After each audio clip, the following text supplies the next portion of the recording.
Hello, family, friends, fans. It is C-Man again, and I'm just here to kind of cover a few things that I've been asked about. I was asked about first-year medical school by a few people, and also a couple of questions from MZ Diva 2000 and Tagriff uh, about inspirations for medical school. So it won't be as humorous as normal. No! I don't have time for it apparently, so we'll get right to it. First, we're going to start off with first year medical school. It's kind of different for each medical school. Ours in particular, the way I went through it was basically a kind of a basic sciences curriculum, kind of consisting of things like embryology, biochemistry, anatomy, and anatomy lab, as well as a few other things that were thrown in, like genetics was paired with biochem and stuff like that. And of course, human behavior, which is kind of like a basic psychiatry almost. So, moving down to it, it depends though, because this year was the first year that our first years had a completely different curriculum change, where basically they paired the first and the second years, they merged them. A lot more medical schools are doing this, and they're basically almost constructing a curriculum that it tries to look at a cumulative approach, such as, let's take diabetes, and we'll discuss the biochemistry of diabetes, plus the pharmacology of diabetes, plus the pancreatic pathology of diabetes. Like, all this stuff's incorporated into one particular item. So, just a few general tips depending on what your school does. Number one, if you're like my school, you did test blocks. This is where you have a week blocked out for tests in your classes, basically. And so, you just have like a week of tests in all of your subjects. My friends went to some schools that it was not like that. It was instead, it was kind of like college. It just depended on when your class wanted to test you. I prefer test blocks. If you're trying to decide between medical school, the reason I do is because you basically study for everything, and then once you're done with all those tests that week, you can totally relax. I mean, you have no commitments. Whereas if you're doing the other stuff, it's kind of like a week by week. You may have to study for a test, take the test, then catch up in the other subject that's coming up next week, and study for that and catch up and do all this crap. So it's kind of like, that's one thing to keep in mind, though, during your entire first year of medical school is to make sure to look toward the future. Keep in mind that you have boards, so keep very good, concise, well thought out study materials always. Keep that intact, keep that as part of your curriculum, because you'll need to review that for boards. Number two, research, research, research. I've said it in every video. Get involved with research in the area that you think you want to be involved in. If you figure out that's not the area, switch research as soon as possible into the area you want to be involved in. This can be a big game changer for fourth year medical school looking for residency. Number three, and probably one of the most important ones for first year totally, is study your tail off for the first set of tests. The reason I say this is because so many kids in my medical school ruined their chances for future specialties they wanted to be involved in because they got behind. They started off with a 3.0 GPA, and they needed to be AOA, which, if you don't know what that is basically the top of your class in medical school. They call it AOA, Alpha Omega Alpha Society. And if you make that, then you're actually really competitive in basically any specialty, as long as your board scores also match up in your research. But if you don't, that can be a big tick on your residency applications. So study your tail off, then figure out, oh, I don't need to study so hard for this particular subject, or man, I really need to study this hard for these particular subjects. You'll be very surprised at how hard medical school tests can be compared to college.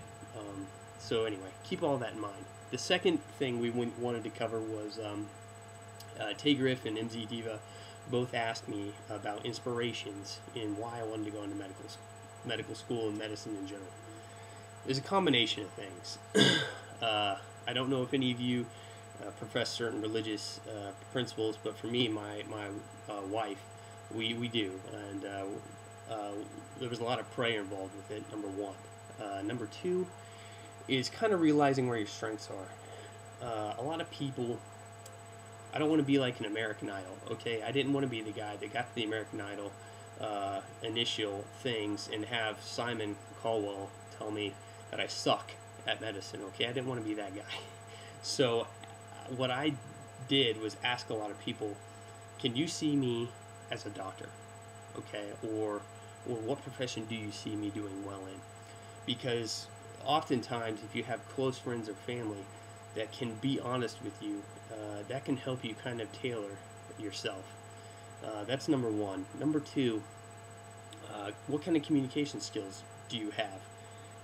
If you're really bad at socially awkward things or anything like that, or you're just not good with people, medicine might be for you. There's certainly certain specialties that don't involve a lot of patient contact, but it may be something to think about.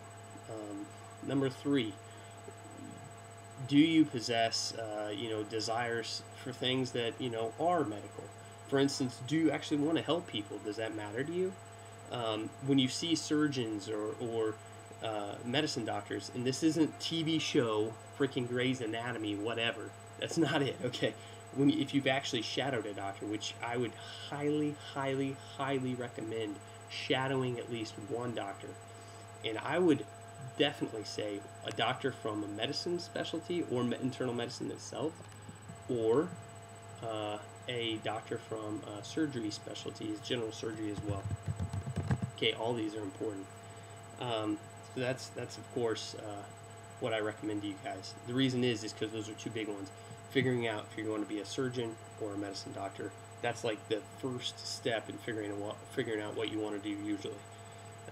And then once you go from there, you can figure out what kind of surgeon, what kind of medicine doctor. Do I want to be a cardiologist or an ear, nose, and throat doctor like me? So anyway, that's kind of how I started off, talking to the different people, figuring out, okay, where do I belong? What do I like to do? But also shadowing. Can I see myself doing this? Would I like it? Would I enjoy coming to work every day? Or is it annoying? Does it seem like a ton of work? And that's probably the last thing I would say is be honest. Once you start on the medical school path, you don't want to be someone that gets to your graduating year and be like, I don't want to do any more studying. And you'll have 4 years left for residency. Okay? You got to have a work ethic that is very, very good. You have to be able to put aside fun stuff quite often to study. But you can still do fun stuff. You can fit it in, but you have to be very good at time management, keeping those things at bay. So those are some of the inspirations that I said why I wanted to become part of it. My major reason was I actually come from a long line of people that do different professions, except for my mom is a nurse.